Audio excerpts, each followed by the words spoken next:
Good morning, everybody. We're doing morning chores. I don't usually film in the mornings because it's so busy, but I didn't get to film yesterday because we had a little bit of a, well, not a little problem, a fairly large problem where there was a fire. So all our plans kind of went out the window. Circle, sort of. It was gonna go fill up. What is it doing? Look. He's gonna, he filled up his bucket in that pond that's up there. That water reservoir. There he goes. Now he's full. He's gonna take it to the fire. I'm waving at it. Wave at him. Are you taking a video? Yeah. Look at it. Yep, there he goes.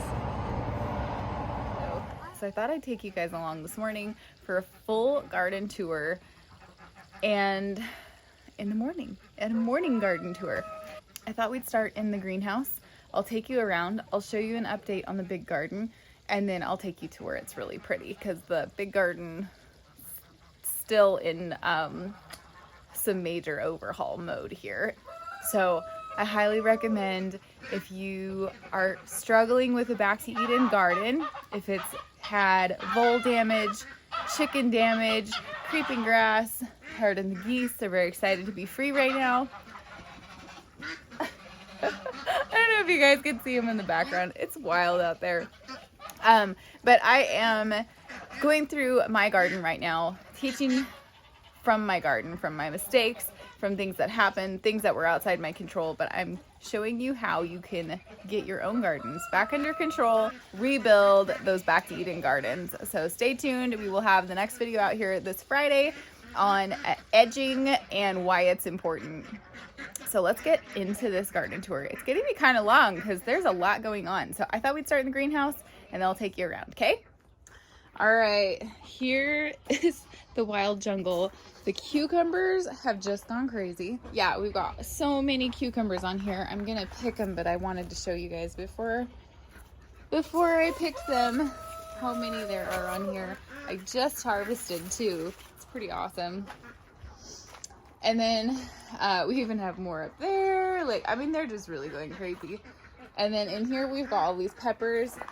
So these are the lemon drop peppers. I just love, I mean, look at how loaded these plants are. There's two plants. I just harvested them and they're going to be ready for another harvest here soon. And then something in here, I have never been able to grow bell peppers, but there's a little bell pepper.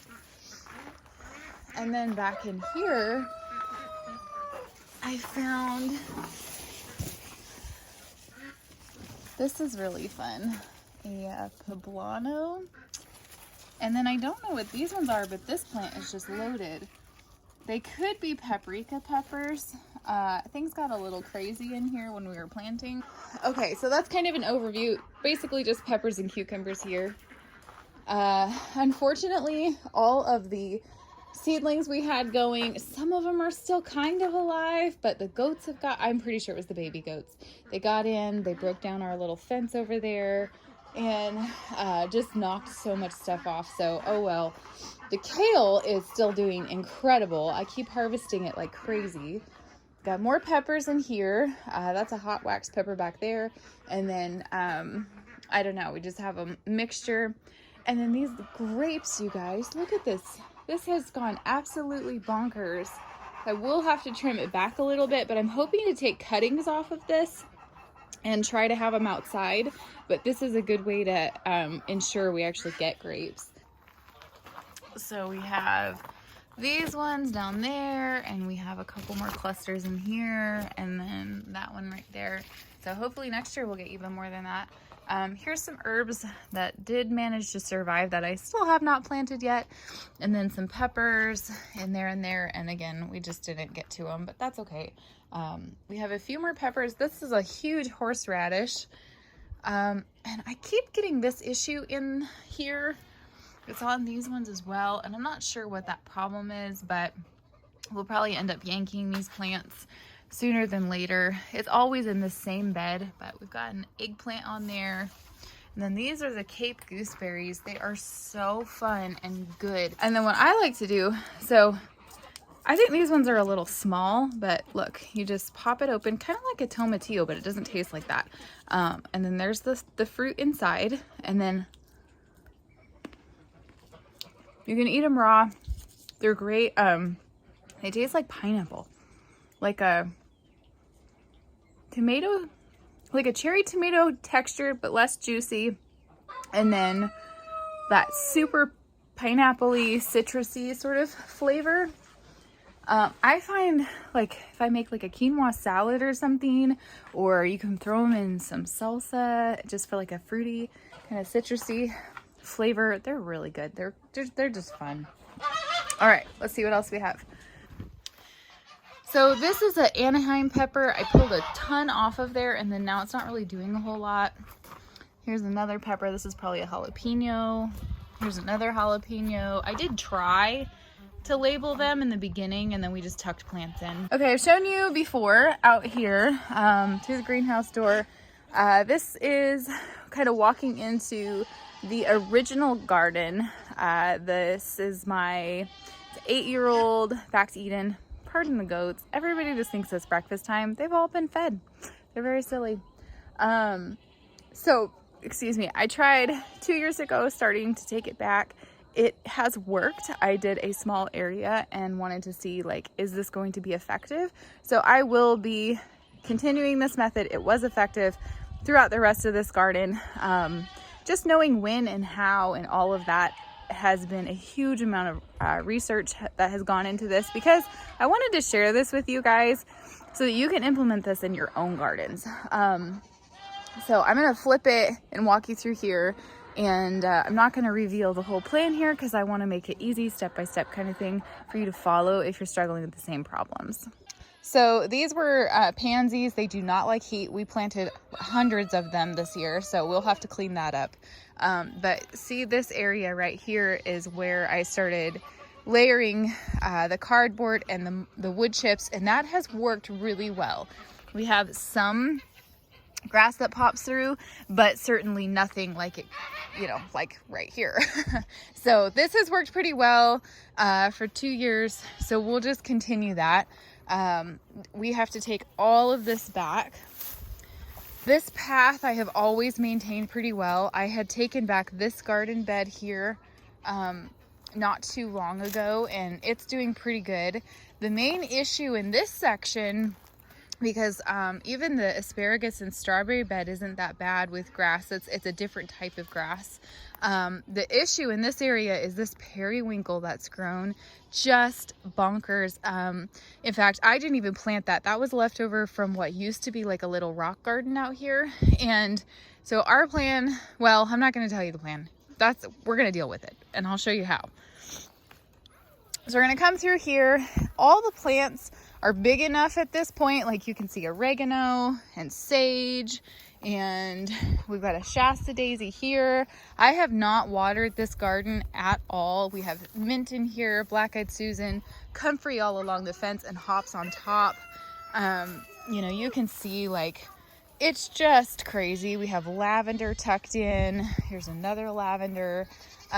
It's really just a mess, but the great news is doing it this way shows us the big plants, and we can either pull everything else out or smother it at this point. So this is going to be my next project right here.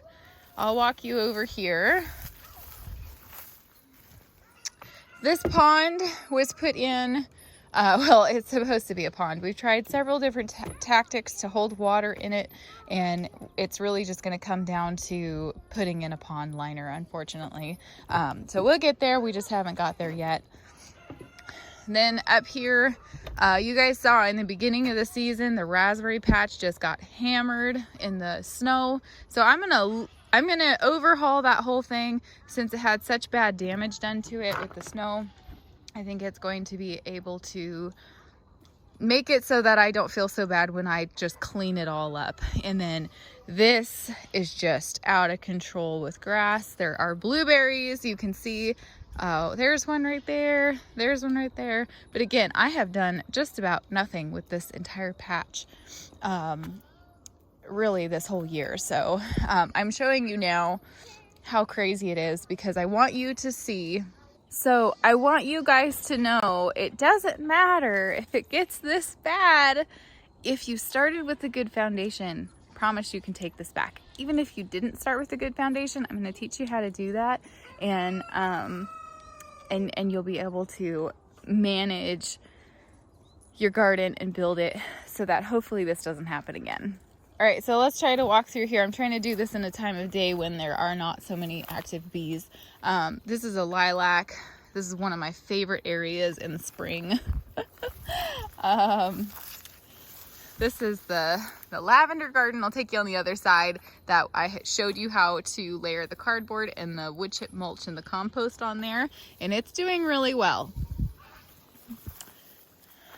All right, if we come through here, this was a beautiful herb bed, and it does still have many herbs in it, but I think it's time to just go ahead and pull it and just really kind of overhaul it. This is hyssop, which the bees love. And then here, until these raspberries took over, the poor peony, like I said, I really have not done anything with this garden. This is all perennial flowers. And then we're not gonna make it back in here. There are beds in there. There's this one in front here, and then a double bed here. There's a double bed in the middle and another in the back. And because I didn't get through in it and I haven't watered in it, it's pretty rough. But it will be just a matter of pulling out all the things that have sown in here and getting them out.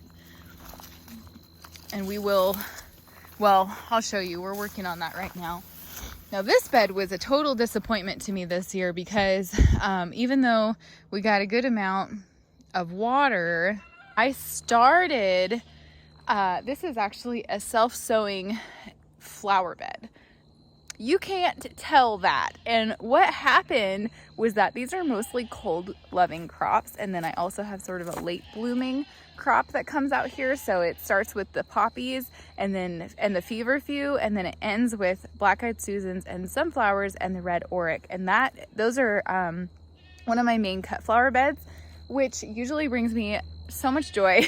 This year the temperatures jumped up so fast in May that all of the poppies were stunted, and I think what ended up happening is it just never recovered, and then a whole bunch of weeds just came in. So my plan is just, again, I'm going to completely start over in this garden, and I'm going to take you along for that process. And then through here, this is hard. This was hard for me to see that this had happened, because I know I showed you guys this last year and it was amazing. This is that elderberry that we moved. There's another one back there. You just see those sticks up there. That plant did survive. It's just a lot shorter, so I will cut those out this fall. And then I have currants of all different kinds and colors down this row here. And the grass, this is the grass that we deal with. Well, one of them. And it just took over. So we have a plan.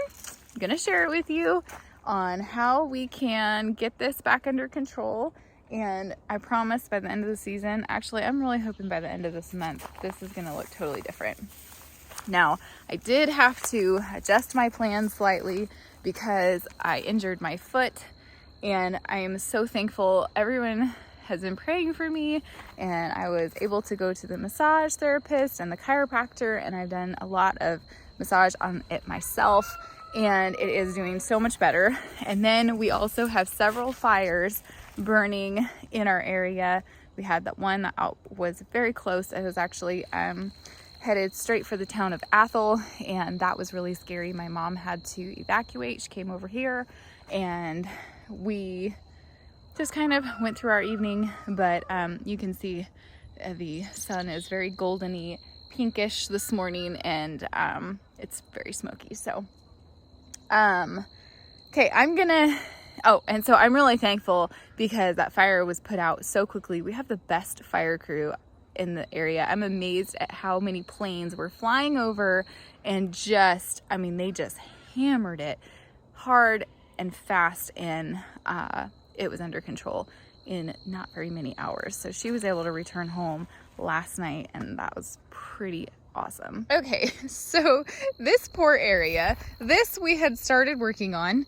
I just need to finish it. It's pretty brutal ground right here. It's not soft, and it requires a lot of muscle work to get that out of there. It's mostly that nasty grass, except for this area where we had it under control. So this part won't be bad. It's the back part. Then we had laid down this fabric. This is a really nice bed in here.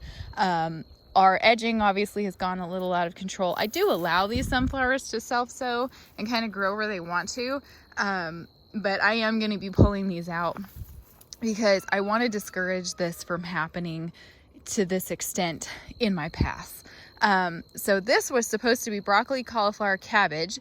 I planted it 3 different times in trays, and finally the 3rd time I got it to go. And then I planted it out here twice, and the grasshoppers just decimated the plants. So I didn't even get a single one out here. And I did water it. I did care for it. It was just too hot in that early time, and so I just said forget it. So at least this was kept weed free other than a few spots, and this won't be too hard. Now there is a patch of raspberries, which I'm going to take you over here and show you. I mean, this is how hot and dry it's been. These are mulched really deeply with at least 12 to 16 inches of mulch, and everything is just curled. And you can see even this guy right here. We just have such bad grasshoppers this year, and honestly, we've never dealt with them that bad before. So we probably won't get any raspberries off of this year. And these, like I said, these were even watered. All right, I'm gonna show you the last crazy spot here. And then we'll get into the pretty stuff. So this was the original food forest, and to be honest, I think that we're just gonna focus our efforts back here, and once we get this all maintained and under control, we can think about coming back in here. But for the most part, like, here's an aronia, and you can tell, like, it didn't even flower this year. Or maybe it flowered, but it certainly doesn't have any fruit on it. This is a poor sad pear tree right now, which is usually my favorite pear tree. The voles have eaten it off several times. And then we've got a couple apples back there, and there's a couple apples in there. And then there's comfrey and rhubarb way back in that corner. But this is what happens. This grass just comes through. I mean, these were beautiful tilled beds last year, and this is one season of growth. And this was fully mulched, fully taken care of last year, and this is what happens. So one of the things that I'm going to talk to you about on Friday is doing what we've done in here, which is helping to stop it. So stay tuned if you want to learn more about that to Friday's video. All right, let's come in here. Let's get out of this mess. It's my goal not to just show you guys this beautiful, giant, immaculate garden of mine. I want to show you that things don't always go the way that you planned, and it's okay. You can still persevere, and you can still be determined, and you can take things back. And that's what I'm excited to share with you. While yes, I love walking through a beautiful garden that is not filled with weeds and grass, right now I'm in a massive season of overhauling things and just kind of redoing stuff and redoing life and finding what works, because the things that have worked in the past don't work for me anymore. So the place that I'm standing right now is proof that it can be done. It can be done. And what I'm going to show you next is also proof that even the most crazy, huge dreams can be met. You just have to remember that if you have been given big dreams, then it's probably not just for you.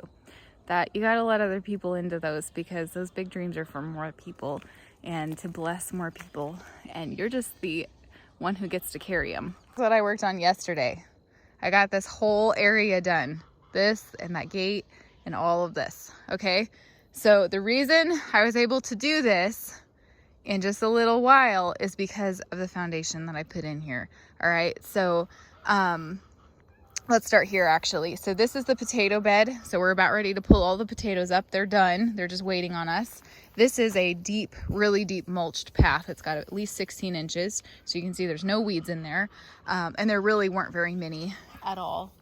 And then back in here on this side, so we've got the gravel down here, and that's also pretty deep.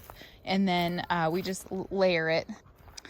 So this is a perennial flower bed, as well as a few annuals right here. We've got the thyme, we have lamb's ear, we have some hollyhocks, and then sunflowers, which these sunflowers got really stunted. So I went ahead and pulled all those out because I really don't want them sowing if they're not the best seed. And then we've got some asters in here, and those are really fun. And then here's another deep mulch path. And again, this is about, 16 to 18 inches right here. And then we planted squash, and we had a frost that was late June, and it took out, well, every hole had one, and you can see that those got taken out. So I just didn't worry about it. It was already, the middle of June when this happened, so I didn't worry. And then what survived were these guys, and I kind of forgot they were back here and didn't water them, so now I'm trying to take good care of them. And we've got some flowers here, but nothing major. Squash is not a crop that I count on. These here, I mean, you guys can see, look at all these grasshoppers. I mean, it's just crazy. So we're about ready. Actually, today these are going to get cut down, and we're going to use the leaves for raspberry leaf tea and harvest all of these. This is a fall bearing raspberry. So they're coming into flower right now, but the problem is that they never set fruit, or if they do, they don't ripen because it gets too cold too fast here. I was going to just rip all these out until I realized, I could just be growing them just for the raspberry leaf, because we use a lot of raspberry leaf, and I'm working on putting together a tea line for my company, and we're gonna need a lot more raspberry leaves. So I think this is gonna be my solution. So really, it will end up filling this whole patch. I pulled out a lot of weeds from right here, and I'll encourage that to go. And then I also have this amazing peppermint, which just smells, it's so good. I wish we had like smell-o-vision so you could smell all the things in the garden, but it's just at the perfect time to harvest here with these little flowers that are just starting on here. So we'll go ahead and cut these off, probably a third of the plant, and get those hanging to dry. And then I don't necessarily need more peppermint, but again, if we're gonna be building a tea line, we're gonna need a lot more herbs than just what I would use. So there's that. And then I have currants, which are back in here, and I think I have a black currant and 2 white currants, and then a Nanking cherry. Actually, I've got 2 Nanking cherries, one there and one back in there. And this is part of that food forest. And this actually, again, this is proof. Building a good foundation helps you maintain this. So I'm gonna try to walk back here and show you again what I mean. So this is an apple tree, and we've got the rhubarb back there, and you can see like that, all of that damage right there is from heat and grasshoppers. Even this comfrey, I mean, it's just bad. It's just bad. So I'm gonna move these high tunnels, get them out of our way so I can weed this path next. And we're just gonna keep going, and I'm just gonna take you guys along for all of this. But I thought before I did that, I should probably give you guys a garden tour, right? All right, here's the last wild section I'm gonna show you. If you guys followed my Facebook, you saw this, and I had taken care of it this early spring, and it was so pretty. And I forgot about it because we got busy doing so many other things that I had started. So this mulch path worked really well, but then I did not mulch any of this, and so the weeds have just come back in. So I'm going to come back through one more time, weed it, and I will mulch it. But at least now you can see the purple is larkspur. We have the yellow flowers there. Those are black-eyed Susans. The tall ones in the back, those are hollyhock. We've got some sunflowers in here, and I did plant a couple fruit trees. Looks like I need to rescue this one from the bindweed. This is bindweed if you're not familiar with it. Don't let that go in your garden. That stuff is awful. And this is why, like, it can pull down a full fruit tree. So we've got that. We had this guy back here was a autumn olive and it did not make it, but I'm wondering if that actually did come back from the ground. I'll have to double check that later. Hi, Goldie. Goldie's coming out here to manage me. And then I do have a peony in here and a couple other things, but really for the most part, I think we can just cut out, pull this out and mulch this, and then it'll be handled. And then we have the cellar garden, and all of our green beans are starting to come on. I've never planted or even had great success. This spot, you guys, this is proof that you have to pay super close attention to microclimates, especially in this area, because this is where I had the peppers and the squash last year, and they just did phenomenal. And then I moved them just right here, so probably 10, 15 feet away, and they're not doing as well. So, keeping that in mind and making sure that you're planting things where it's warmer is really, really important. So these green beans, I mean, you can see grasshoppers on them as well, but they are starting to fruit. Let's see if we can find some. I picked a few of them. Oh yeah, right here. Look at these guys. So I'll come through here as soon as I'm done filming and I'll get all these picked. But see, it's just heat damage right here. But the goal here is to make sure, I just need to know how many we need to can for the year. So I planted a lot. And then we had onions in this row, which did not do very well. And I think partly because the dog wouldn't quit walking through there, and she just kind of stomped most of them out. Whatever this one is, I think this is a purple variety. They do not do very well for me. Every time I plant purple carrots, they flower. So I've been using these for cut flowers. Very, very pretty. And then all the other colors, the orange, the yellow, and the reds have just done wonderful. These are the reds, which this foliage is just so pretty. Look at those guys in there. So these are ready. We can harvest those. I just have to find somewhere to put them. They have done great. Last year, we did not get any carrots at all. And then all our tomatoes, which I just did a video on pruning these, and it is proving to be good. Unfortunately, we'll have to cut these ones out. I think this is sun damage. I've actually never had that issue in the garden before, but we'll go ahead and take those off. Oh, did you see the little snake? There he is. How fun. Do you see the snake? No, I might be the only person who likes to grow flowers for cut flowers who says they do not like zinnias.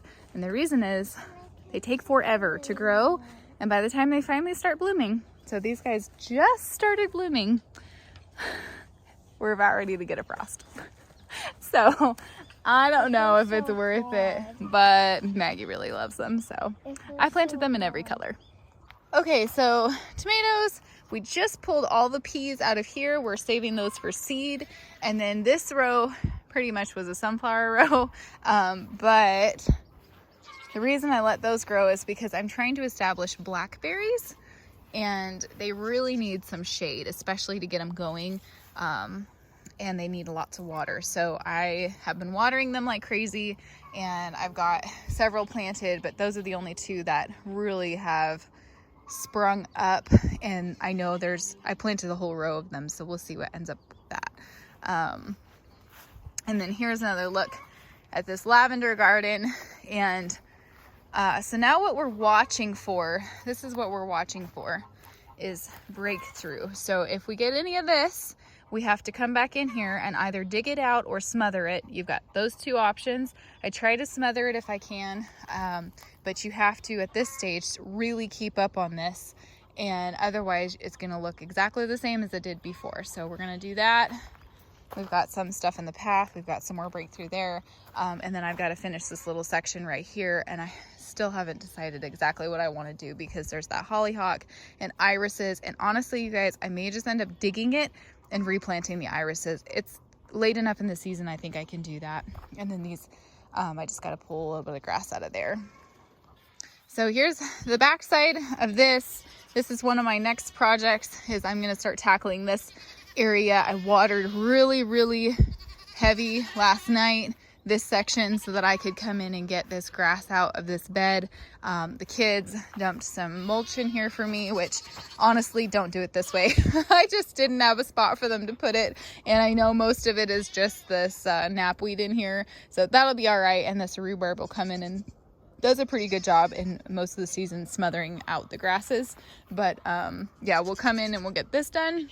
I know you guys have seen the kitchen garden many times, but I'm gonna show it to you again. This time I'll actually tell you what I got growing in there. I'm pretty excited. The kitchen garden is my proof that I can take this back, that there is a way, and you just have to continue, keep up with it. So I'll walk you through the back way. Okay, so this is the section that I took back for our photo shoot. If you guys didn't catch that video, that's a pretty great one. You should check it out. This was a ton of work. So the dog loves this area, so I have to take care of that. But other than that, I'm really thankful that I got this done. This shows you that, so the trial in this was, you know, can you just put the wood chips down? Do you have to have compost or manure? And the truth is, this is what happens. It doesn't grow a whole lot if you don't put the feed down. And I'm gonna do a full video on that here coming up. Then on Honeyberry Hill, I have a yastaberry, which we just pulled all the fruit off. I have a crabapple that's sprouted, so we'll move that here soon. I have a blueberry that's doing really well this year. And then all of these honeyberries, which are still just doing wonderfully. I have some, these are all crab apples that have sprouted from the mulch, and I'm just leaving the best ones. So I'll be digging those out this fall and potting them up. I can't have all of them growing. I have some echinacea, another Nanking cherry, which clearly doesn't look very happy. I have this apple tree. This is a Honeycrisp apple, and it had some pretty significant snow damage done to it, so we'll try to clean that up. And then I put in a whole bunch of these, which are salmon berries, and that's going to be really fun. And I've got a whole row of those guys down here, so hopefully those will do really well. And then this is a Jefferson hazelnut. I planted these many times and the voles seem to take care of them for me, unfortunately. So hopefully, bless this guy, that he's going to do really well. Now, this area has a huge amount of mulch in it, as well as maple leaves, which sometimes we get some breakthroughs, so we'll pull him out. But the goal is to smother the grasses, and it's working. So we keep coming through here. We have some more crab apples. This is a pear. No, sorry, excuse me. This is a plum, and it usually doesn't do this well. It usually gets, which you can see some of the damage from earlier, aphids really bad. And I don't know if it's too shaded. Obviously it doesn't like something it's not happy with, but it seems to have done a lot better growth-wise this year. This is another yastaberry, which these really do need shade to grow well. They usually get aphids, and I really just like to plant things and test them out and try them out and see where are they going to do the best at. And so eventually this will all grow up and make shade for it. And so I'm not super worried about it. It's happy, and it produced a load of fruit this year, so we're not going to worry about it. This, I love this aspen, but unfortunately I think we're going to dig it out of here, because what I'm afraid of is it doing the same thing that the other one did, that big one there, and it just sends up runners everywhere. And I don't want that. I really don't want it to do that. I don't care if the plum does that, but I certainly don't want this to do that. So if we're going to do it, we got to go ahead and do it. It's a pretty big tree. I don't even know if I can do it. We'll see. Then we've got this beautiful prairie blaze star. Just love this guy. Another yastaberry. And then this is our food forest kind of fedge. We have a honeyberry in here, boysenberry along the fence, lots of lilac. We have this rose, or rugosa rose. Forsythia, I put in this apple, this spring. And I mean, you guys can see this is just doing so well this year. Another honeyberry back there, another lilac. This is kind of an ornamental little maple, and some irises in here, and I've just started tucking in some more things like that. So in this bed, we have a volunteer sunflower, which is gonna get cut out. We have these, which are parsnip seeds. So I'm gonna save those. Actually, I'm trying not to touch them too much because I don't wanna knock them off. And then in the back, we have Jerusalem artichoke, which has made this fantastic wall effect, which makes this like kind of feel like a little room. And I really, really love that. I had garlic back there. It did not do very well at all. Like, I think it just got too hot and it just was not happy. And then I've got the beets here and I'm about ready to pull them. And I have some more cucumbers in here. The cucumbers that I found did the best were the Chicago pickling cucumbers. They have just outdone themselves. I also did a Boston pickling cucumber, and I think these Chicagos are better. And then we have carrots, tons of self-sown dill and poppies, which I'm gonna pull those out. These beans are just about done. In fact, I think these might end up, yeah, we've got, oh man, we have some big ones. That one must have been missed at the last harvest, but I don't think, they're not really producing a whole lot anymore. So we're gonna go ahead and pull these out and replant something else. And then we've got pansies in here, more of the poppies, sunflower seeds, catnip. And then these are celeriac. So instead of the stems, they produce a nice bulbed root, which tastes like celery. So we have those. This is the rest of the dragon stir fry mix. It kind of keeps going through the season. These are some rutabagas, which I'm about ready to pull out because they keep getting powdery mildew. Look how bad that one is. So I'm gonna go ahead and pull those and we're gonna use them. I just planted some radishes. Got the carrots, mustard greens, which I have noticed if you keep them in the shade, they actually keep on producing. They're about ready to go crazy here. I just kept cutting off the flowers and I think we're gonna be able to harvest these again. I have the purple potted pole beans growing up here, the Jerusalem artichokes that I missed, some Swiss chard, some dinosaur kale in there, which you can barely see is a chive, regular Utah tall celery. Here's a pink celery. These ones did not do well. I will not grow these again. All of them, not a single plant did really well. This is kind of the last one. I accidentally pulled it out not knowing what it was. I put it in here. It should be doing better than that, and it's not, so I definitely won't grow those again. But this Utah tall celery, here is proof that you can grow it. Lots and lots of water and lots of compost.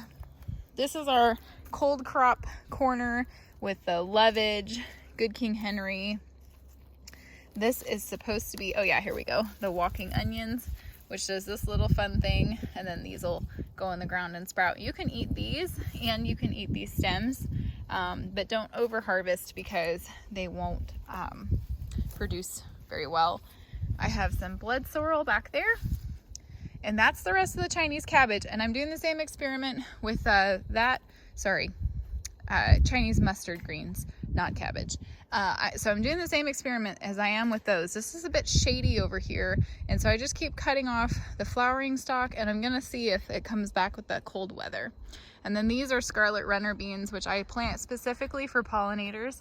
The hummingbirds love them, and they make these great big pods, which usually we don't really get very many, but you can use these beans inside for soup, and they're really fun.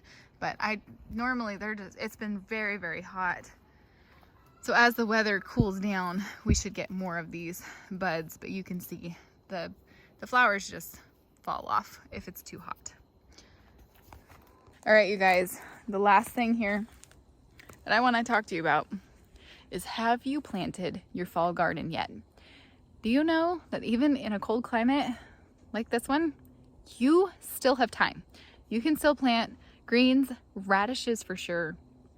And well, I'm just gonna say those two things, okay? So any kind of green, cold loving green, lettuce, beets, spinach.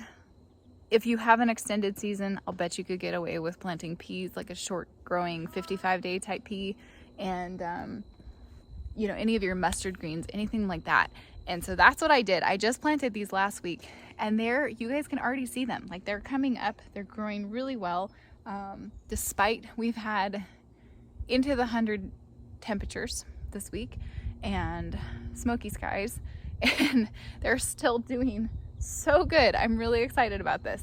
Now, the key to my success is that this garden is shaded by that tree, which means if I plant them in the right bed, so I did this bed and that bed, and then I planted the radishes in the shady spots of that bed, if they're in the full sun, I don't have as good of success with them, but in these shadier beds, they seem to do really well. So last year, I think I planted at the end of August, and they were just starting to be ready to be harvested, and then we just got dumped on with snow, and so that didn't work very well. So this year I was at least 3 weeks ahead of that, and I'm hoping that we'll be harvesting.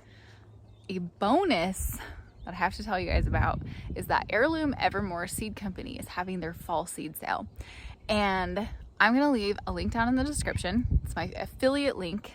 If you go now, you can use Esthers Eden 10 for 10% off your order, in addition to the sale that they're running. So you get like a bonus deal. Now, I don't know about you guys, I love buying seeds, all the seeds. So I know I still have to place my order, but you guys definitely should check that out. So I'll leave a link down in the description. If you guys are interested in this content, you like this video, please give us a thumbs up. Consider subscribing before you go. I love sharing my garden with you. I cannot wait to take you guys along to help you fix your gardens. If you are struggling with vole damage or creeping grass or any other issues with Back to Eden gardening especially, will you leave a comment down in the comment section for me so that I can be sure and address it. And if I don't have the answer and I haven't had that problem, I'm gonna go find it for you. I really want you guys to be successful and enjoy gardening, and I can't wait to take you guys along, and I cannot wait for the day when I get to share with you my garden reconstructed in all of its glory. So thank you guys for hanging out with me today. I'll see you in the next one. Don't forget to learn and grow.